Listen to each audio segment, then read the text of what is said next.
Hey, I'm Sarah, and this is the Goddess in Training podcast. This isn't about being perfect or polished or having it all figured out. This is about what happens when you actually start listening to your body, your intuition, your patterns, your truth. I'm asking big questions and having real conversations, sometimes messy and sometimes magical, with people who've lived through it, grown through it, and still don't have all the answers. If you've ever doubted yourself, betrayed your gut, or wondered if you're the only one, you're not. Let's talk about it.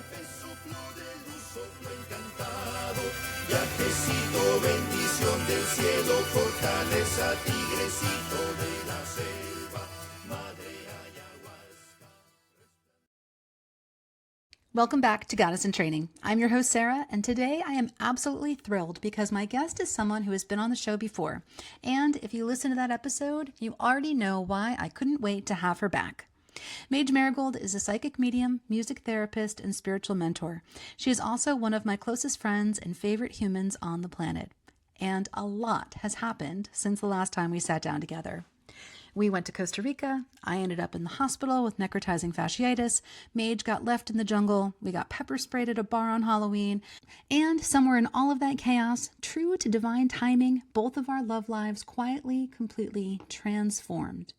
In Costa Rica, Mage met someone new, a spark she wasn't looking for in an airport coffee stand 4 hours after writing in her journal that she was done looking for love. And while she was finding that, I was realizing that my own relationship had quietly come to an end. Then Halloween, we're together again because that's the thing with us, and her relationship hits a real turning point, and the very next day, someone new walked into my life. I don't know what it is about the two of us being in the same room, but something always moves, something always alchemizes, and I have a feeling this recording is no different. In this conversation, we talk about what happens when you throw yourself into the unfamiliar, a jungle, a new country, a new relationship, and let it strip you down to who you actually are. We talk about divine partnership, new relationship energy, spiritual bypassing, and why the body always knows before the mind catches up. We talk about the difference between divine connections that teach you and the ones you grow with. And we talk about what it means to romanticize your own life, even when, maybe especially when, you're not sure what's coming next. I am so glad you're here for this one. Let's go. Hi, welcome back to another episode of Goddess in Training. I'm your host, Sarah, and today I am here with my good friend, Mage Marigold, who was one of my very first guests. I can't believe it. It was almost a year ago. I'm so grateful for those of you who have been engaging and listening, and I think that this is just the beginning. And so I'm very excited to be sitting back with my dear friend, Mage, and so much has happened in the past year since we last talked. Yes.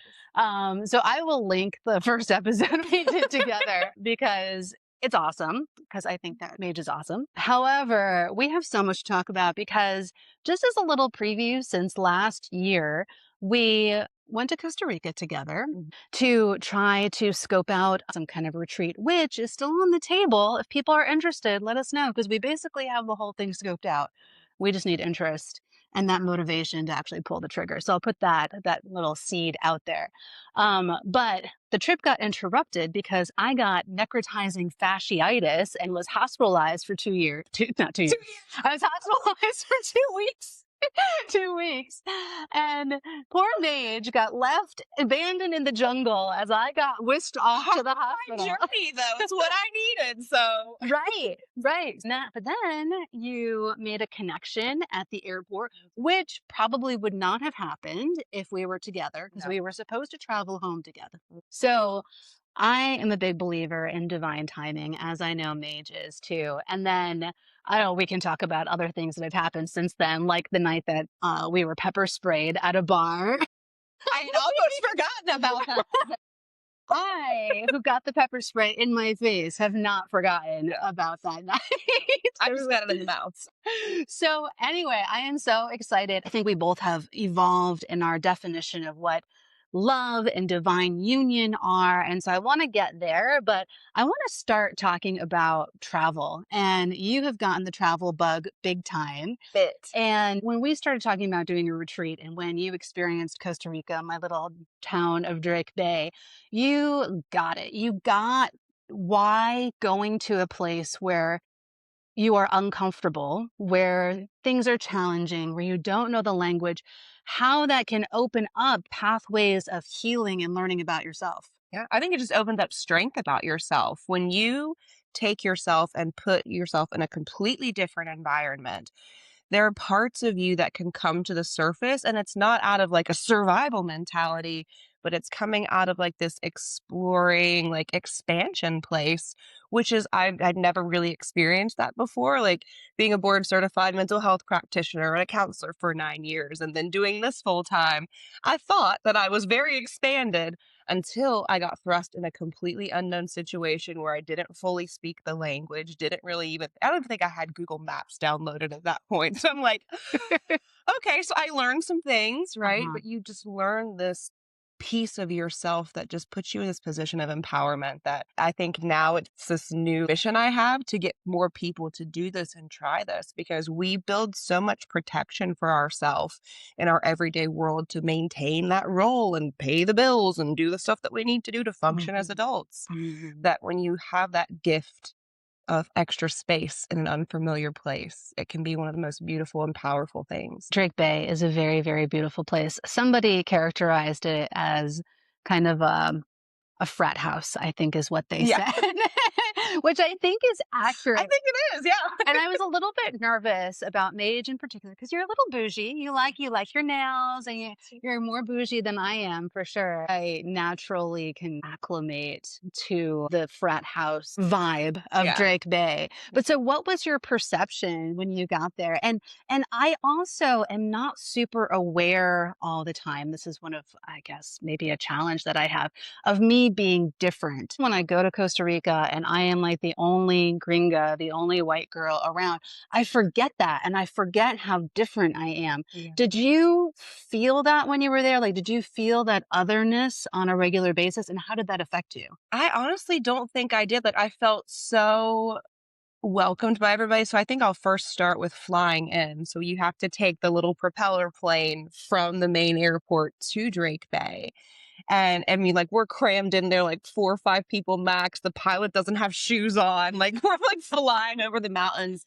And like, I just am crying because I just felt like I was coming home. It makes me Mm. emotional to even think about it right now. But I had this thought come into my head of like, this is what life was like before humans got in the way. Mm. And every person that I met, whether it was like I needed help with something where I was just trying to order a coffee at the local shop, everyone was so welcoming and understanding that I never really felt that separateness. And also, I think for me, yes, I can be a little bit bougie, but I have a Gemini moon. So your girl likes to rough it and go sleep in the woods for like 3, 4 days on a mat in a tent somewhere. So I think getting to access that part of my inner child, right? Mm. Not the Yeah. mage that has to be all put together to record and film and do all these professional meetings, but like little mage that Yeah. just wants to go and play in the mud and like see the sloths and slide down a waterfall and Mhm. all that little bubble that sometimes I think we can put ourselves into of like, how am I being perceived? All of that kind of went away. Yeah. So I think my experience was very much of like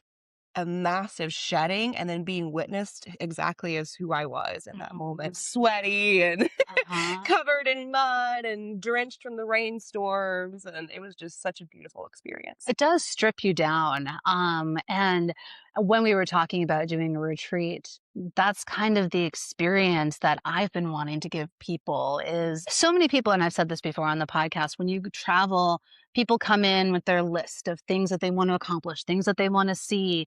And I think that that's so limiting, especially when I see people go to a place like Costa Rica where the whole point is to go and be an experience. And if you are going to be disappointed if you don't see a sloth, then you're going to be disappointed because a sloth is very hidden. And, Yeah, and the whole point is that when you do see that sloth or you see something that you've never seen before, it is pure magic. totally. Pure magic. Totally.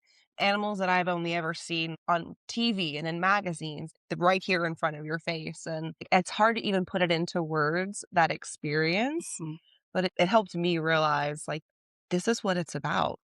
Get lost in Costa Rica, get lost exploring. That's how you find yourself. That's how you find new things. Also, when I am in Costa Rica, I feel like I am embodying love in a way that's different than in other places, and that the people and the place embody love. There's such a love and respect for other human beings, for the environment, for the animals. If there is an animal alongside the road that has been injured in some way, everyone will stop. Yeah. Everyone will stop until that animal is cared for.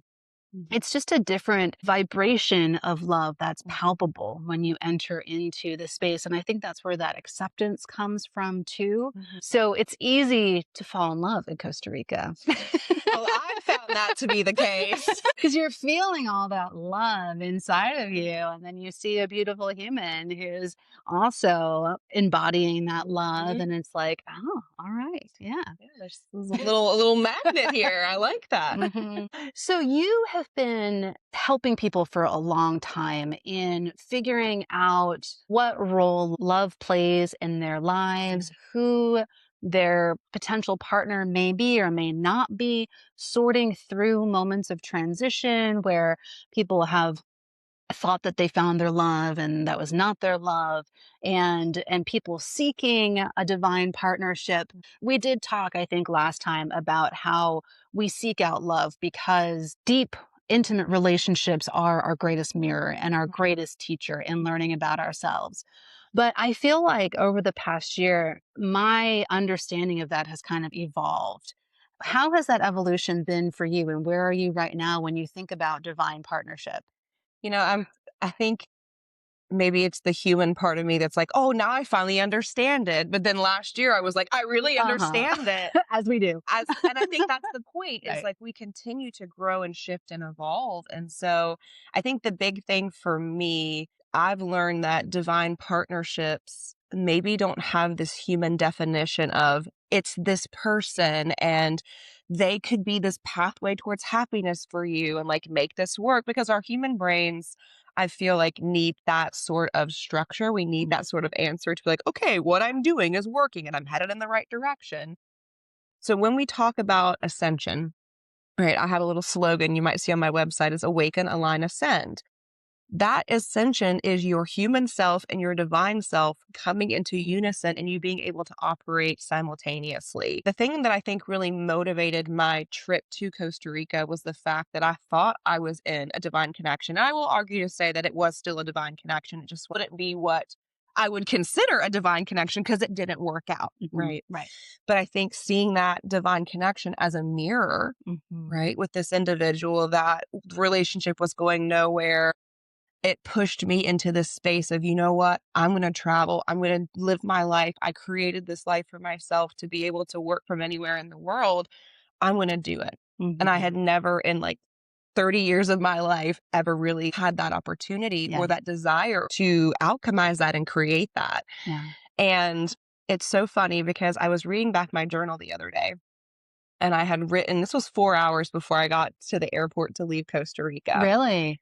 I wrote in my journal on my way out of Costa Rica what an experience this was for me and how meaningful everything had been, and that I was done looking for love and I'm going to romanticize my own life. And, it was just like sitting at the top of this mountain of like, yeah, you know what? Like, I don't need Self-love. I just need this right now. Like, this is my next path. Oh. 4 hours later, Oh. I walk into the airport in San Jose.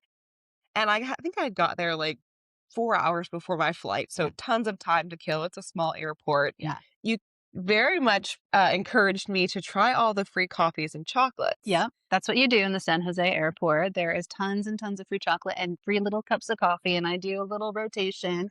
And the shop people kind of look at me and I'm like, oh, this is what I do. Yeah. So 4 hours after writing that, like, I'm done looking for love, I go to the little coffee stand. And this guy comes up to me and he's trying to sell me coffees and chocolates, but there's a little extra like spark in the air. And it's my current partner. And we spent like the entirety of like the 4 hours just talking to each other. He was feeding me chocolates and coffees, and he was talking about my aura. And then he was like, Oh, have you ever heard of peyote? And I'm like, oh my God, like, who are you? Like, how did this even happen? uh-huh. So, of course, naturally, we connected and I went back to my country and he stayed there. And it just grew in such a beautiful, slow way. But I don't think I really recognized it as a divine connection until I started putting the challenge together with this other person who still has not completely left my life. They're still like floating around in the background. But I think that to me showed that old individual and we were divine. We Mm, mirrored back what needed to heal. And I had some things that, even as a board certified mental health practitioner, right, I hadn't really acknowledged about myself because I couldn't see it. I right. wasn't sitting in it. Mm-hmm. So, being in that catalyst for change, I Mm-hmm. was able to see that. And I'm able to see now how that helped build me and shape me to be in a divine connection with someone that we are co-creating and we're building together, and Mm-hmm. it's a totally different energy. So I think seeing divine connections as it's more a reflection of you and where you're at and how does this relationship shape you to either grow together or grow apart. Mm-hmm. And that's the hard part. A lot of what I work with people on, the coaching that I'm doing, it's what do we do when we start to grow apart, and how do I trust that I'm actually growing into a more expanded, fuller version of myself? Of Mm, course I'm going to attract something different. mm-hmm. But our little human brains that like to know where we're going, sometimes we Right. start freaking out and then we internalize. Mm-hmm. Which that's all part of the journey too, is understanding what's my process? How do Mm-hmm. I process through experiences like that?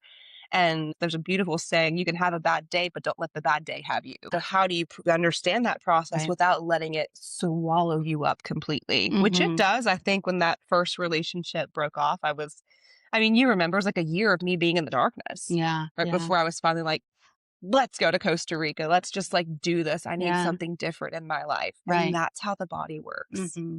Well, I think we're so conditioned to seek out what's familiar. Mm. And I think that's why when we go on vacation, we have a list because it's like, all right, well, in my human brain, I need to think about what is there and what I want. And we're so goal oriented too. Exactly. And when you shed those goals and you get into a flow, that's when beautiful things start arriving into your Yeah. life, in my experience. Yeah, absolutely. You know what's so bizarre is like I just thinking about these two experiences where when we were in Costa Rica, I fell completely out of love in my hospital experience, realizing that I have these real world needs that were not being met by that relationship. And like you said, I think that was a divine partnership. And I think that it served a purpose and continues to serve a purpose.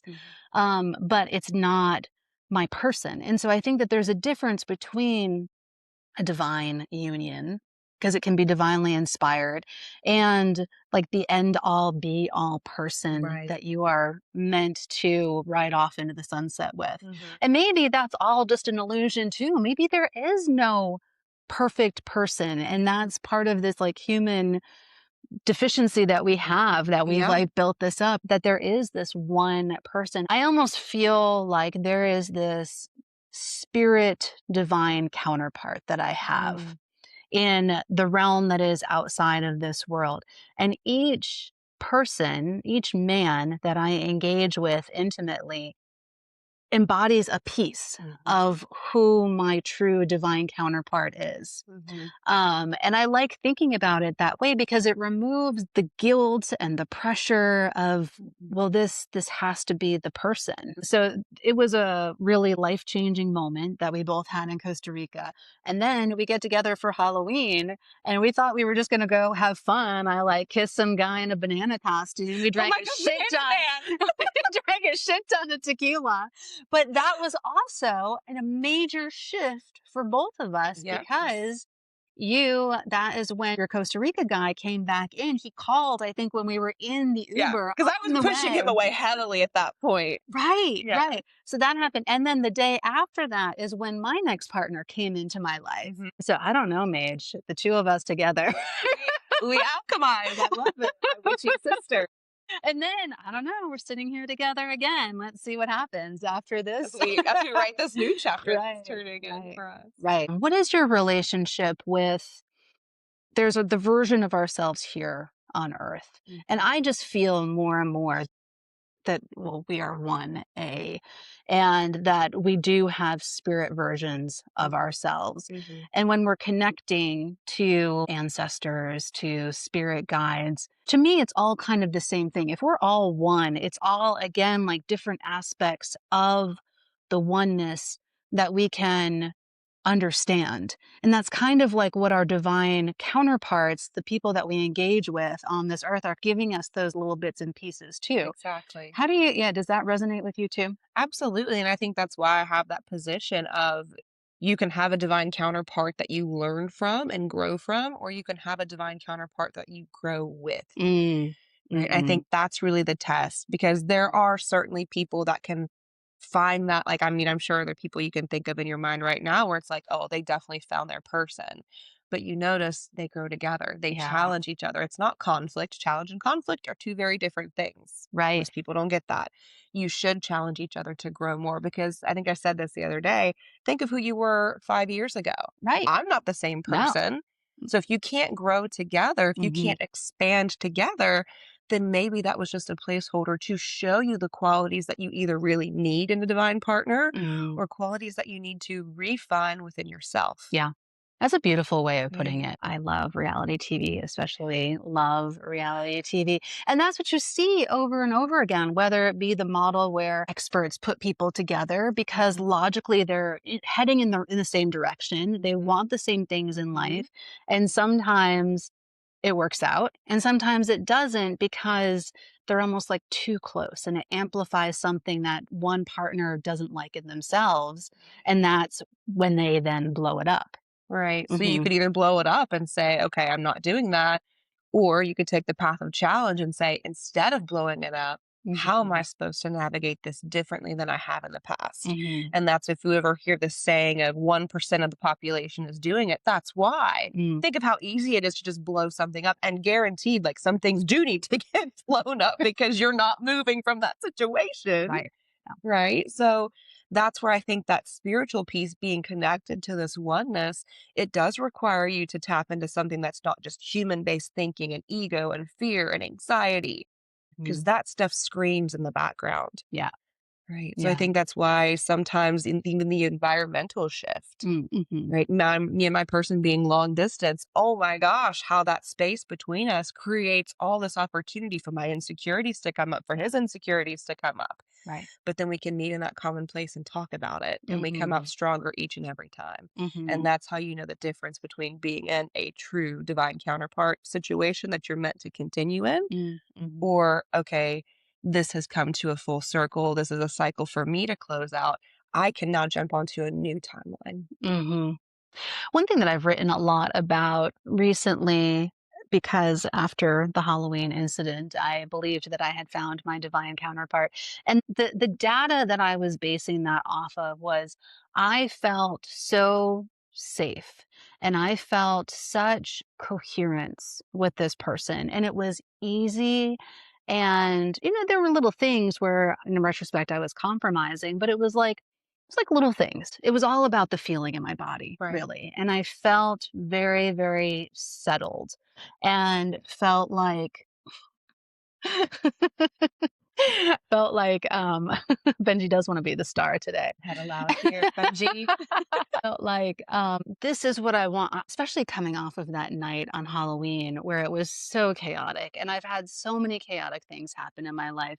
Like, I just want to be able to take a breath Right. and get off the roller coaster and just be calm and have that calmness. Mhm. And maybe it's just what I needed for that period of time. Yeah. And I think I even remember you saying, like, when you first met him, he's very not like my normal type. Right. So there was Right. an aspect of yourself stepping outside of your comfort zone and trying something new. Right. Mhm. So even that's such a beautiful thing to allow ourselves to experience.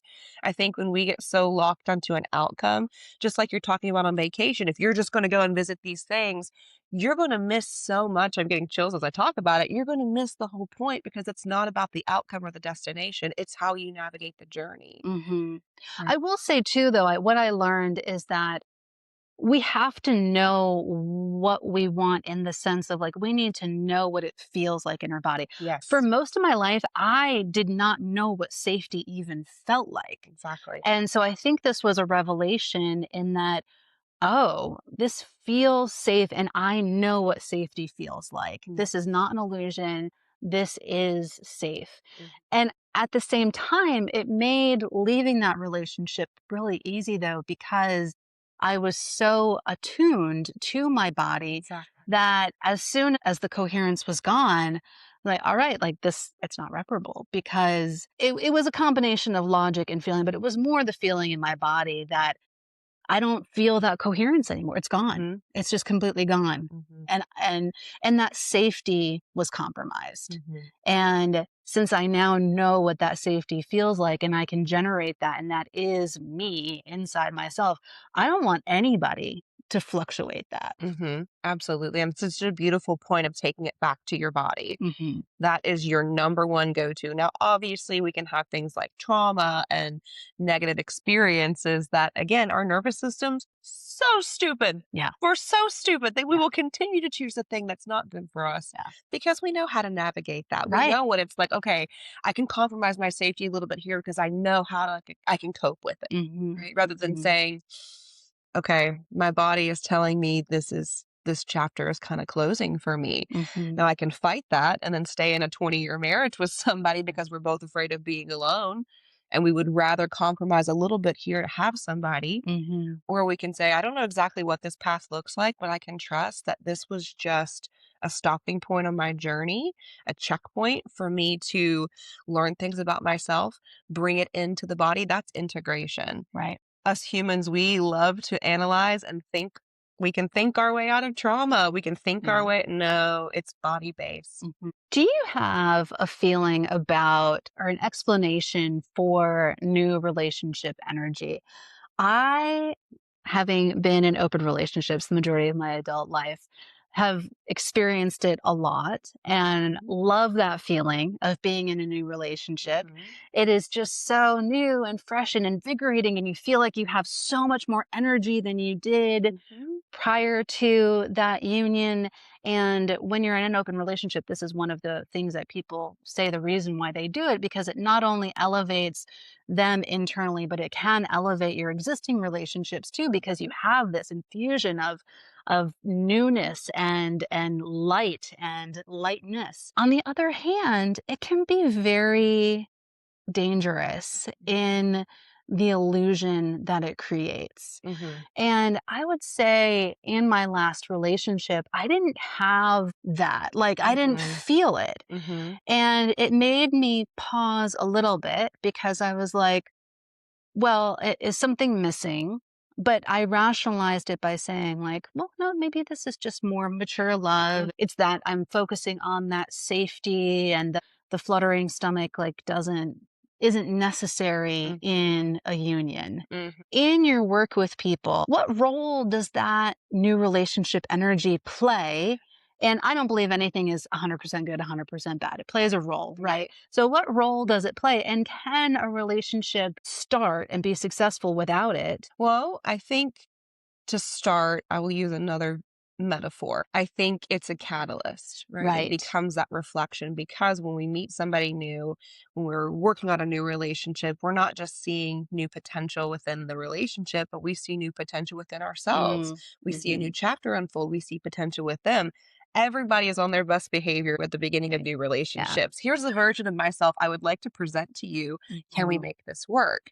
So mhm. it's like taking off on that journey, and I see like I'm going to climb that mountain and it's going to be such a beautiful view. Uh-huh. And you're climbing it, you have that motivation, and then it starts to get hard. Right. Right, because Right. there's rocks on the trail, or oh, now we have to kind of like traverse this cavern. And Starts raining like I didn't know we were gonna have to go through there. Hang on, let's camp out for the night. Like, let's take a break here, right? Uh-huh. So I think it can be that beautiful mirror back to this is the version of me that I want to be, and this is the version of you that I feel like you could be because this is who you present to me, right?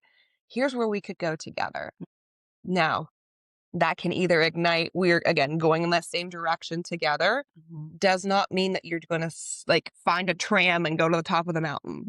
Privilege, sometimes people do, but Yeah. it means that you guys have to grow together. Some people cannot do that. It's scary. You think about being in the woods in the middle of the night, having no resources, and this is a completely new situation. I know it could lead to somewhere great, but I'm like, now I'm carrying my partner's bag up the mountain. I don't know if I want to do this anymore, right? So it starts to illuminate, am I people pleasing? Am I have a savior complex? Whatever it is that comes up that our psyche does such a beautiful job at hiding from us. Yeah. Right? Which is why I think sometimes we need to go through toxic relationships. I can think of the ones that I've been in my life that, I would say I have gratitude for that DV situation in my life that most people go, what do you mean? Like, how could you be grateful for that? There was so much that I learned about myself to eventually move and get myself out of that place and rebuild. Right? So sometimes that's the only way that little teeny part of us that we've hidden for so many years since we were a child that can come up to the surface so we can address it. We integrate it. We don't just think our way out of it. And I know I do this. I know this is my habit, but I know I do it. And now I have an action that I can take to change it. I think it goes back to the embodiment piece of it too, is that sometimes when things are normalized in our childhood, it's very, very difficult for us to get pulled out of that. And I know in my own life, unfortunately, the universe has given me lessons that are very, very difficult, but I think I needed them to feel them in my body, and that there was no amount of logic Exactly. that was going to get me to understand, unfortunately. Yeah. Yeah. Now, other part of your question, can you have a healthy relationship and a good relationship without that initial? I think absolutely. I even think about like, yes, there were some sparks when I met my current partner, but the 8 months that we had spent before we just got back from Mexico, which was like solidified things even more. But the 8 months of like really building and growing, like, are we going to do this? Are we going to lock in? There was fear there. Yeah. There was insecurity there. There were things of myself that it wasn't this, oh my gosh, like you were just so cute. I'm in the honeymoon phase. And like we had that moment, especially Right. certainly in Mexico. But the building of it was a little more rooted in anxiety because this relationship was so different than anything I had ever allowed myself to experience before. So there's that component, but then there's also once you've done a certain level of growing, right? I trust that I'm able to recognize authenticity within somebody. Yeah. This is who they actually are. They say that this is who they are. It's almost like you don't get swept up in the what could be because you're present with what is. And it's a more grounding, calming kind of feeling like what you were describing Right. with your last Yeah. partner. Yeah. I guess I'm now spiraling on that authenticity question because I don't know, Mage. Sometimes I wonder what is true authenticity. That again, like people present who they want you to see, and we're really fucking good at that. We're really great at it. Some of us even pretend to ourselves. Right. And that's why we're so good at it. Right. Exactly. This is the only thing that I want to put out forward because that's the truth. And I guess that's the journey is just learning over and over again and feeling in our body, okay, well, this person is authentic and I can trust this person. And then that changes. And instead of like getting stuck and feeling guilty or feeling like, well, how could I have been so wrong? You then, like you said, like have gratitude. And that's one thing that I've been trying to practice recently is having reverence for all of the life experiences. And not in the like, oh, I learned something. I mean, it's kind of that, but I think it's deeper than that. I think it's like without that, I would not be where I am today. And I love where I am today. But even that feels kind of trite. It's like it's even more deep and spiritual than that. That we need the polarity as much as we don't want to have the Right. polarity in life, and as much as we look at other people and we're like, your life seems so easy. It's not. I don't think. Right. I think everybody is experiencing polarity, and as Absolutely. we all are experiencing the world that we're in right now, too, it's kind of thrown in our faces even more. Absolutely.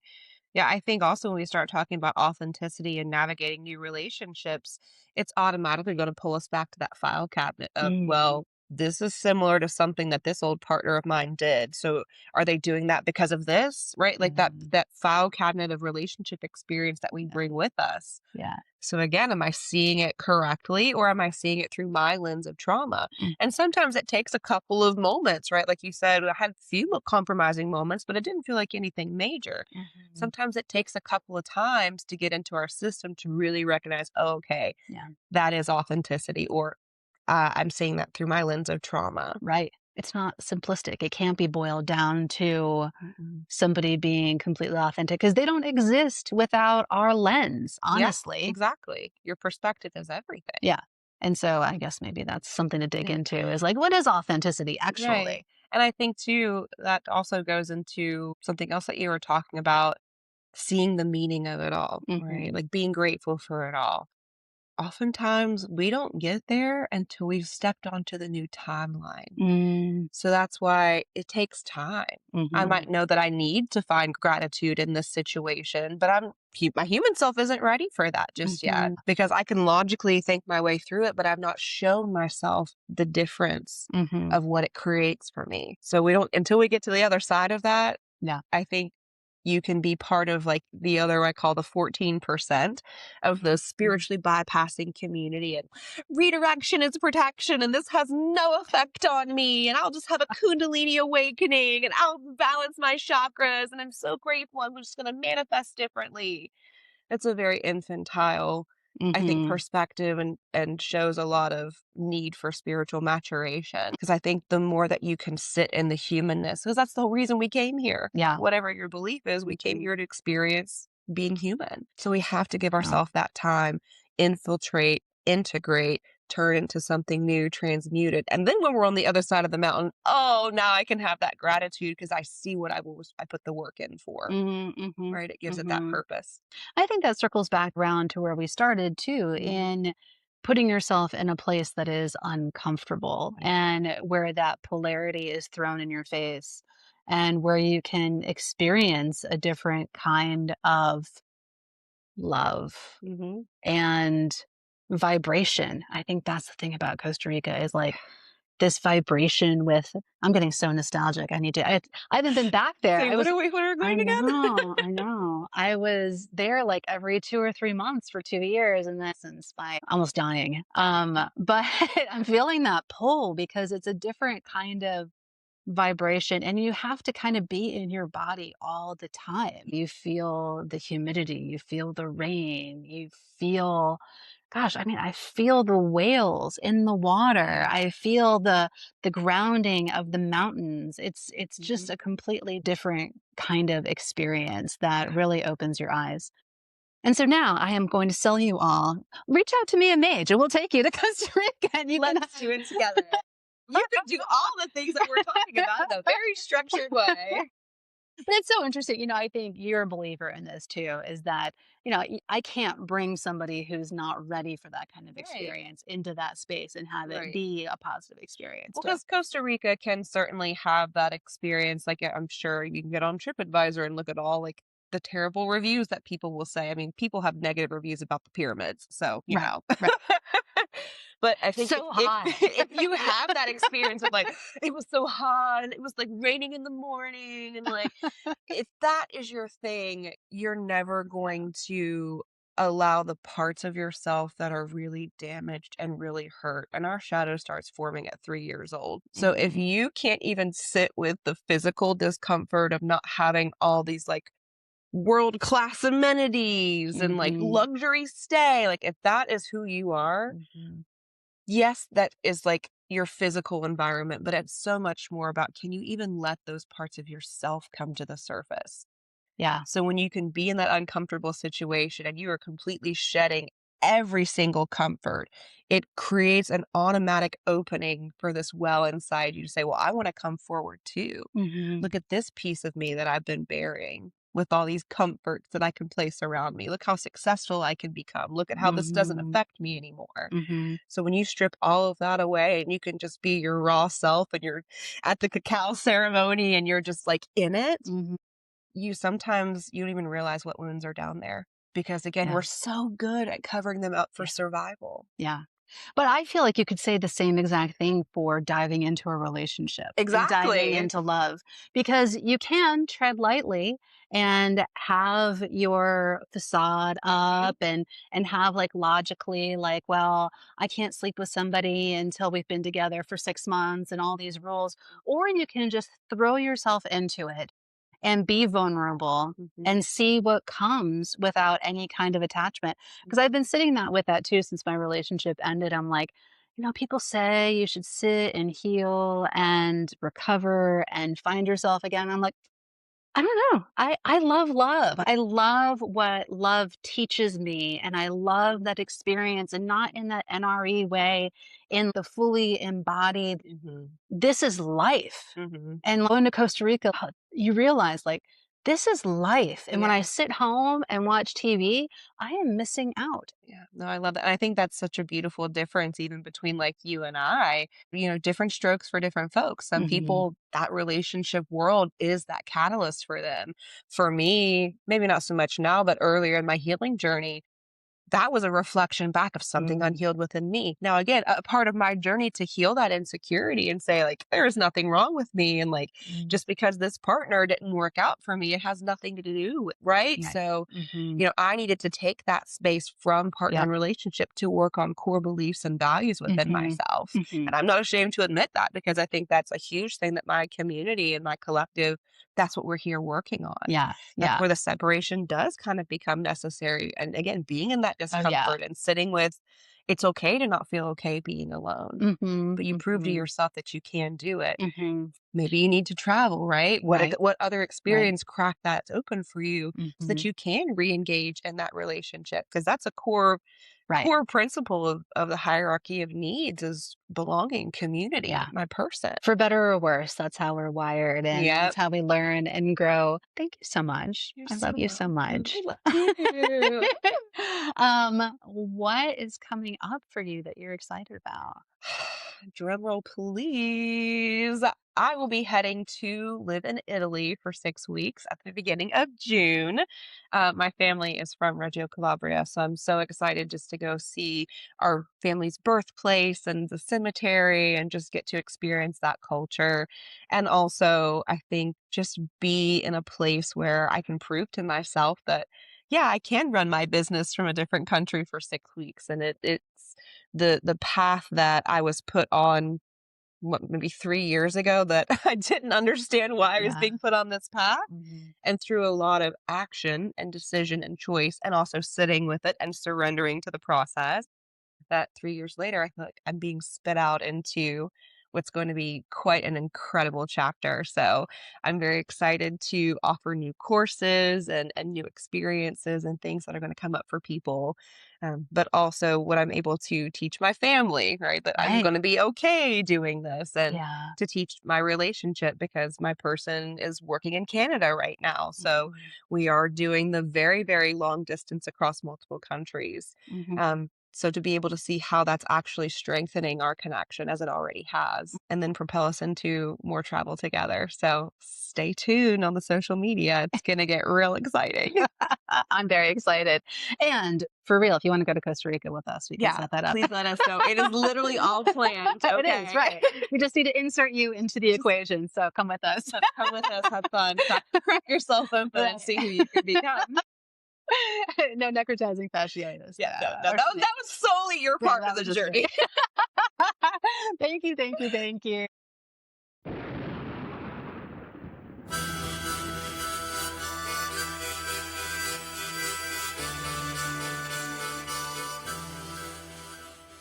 Thank you for tuning in to Goddess in Training. I hope something in this episode stirred your knowing or softened your heart. If it spoke to you, share it with someone who needs it, or leave a review or comment to help others find us. If you're watching on YouTube, please like this video and subscribe to the channel. If you want to hear more conversations like this, please consider supporting Goddess in Training on Patreon. For more tools and offerings to deepen your intuition practice, visit goddessintraining.online. You can also join the Scroll of Seshat on Substack for twice-weekly stories of how I followed my intuition. The music for Goddess in Training is Madre Ayahuasca by Arkawa, and you can find more of his music in the link to his website in the show notes. Remember, your intuition is not a mystery, it's a memory. Keep listening. Resplandor del fuego, estrellita, tabaco santo, fuerza de rapel, soplo de luz, soplo encantado, viajecito, bendición del cielo, fortaleza, tigrecito de la selva, madre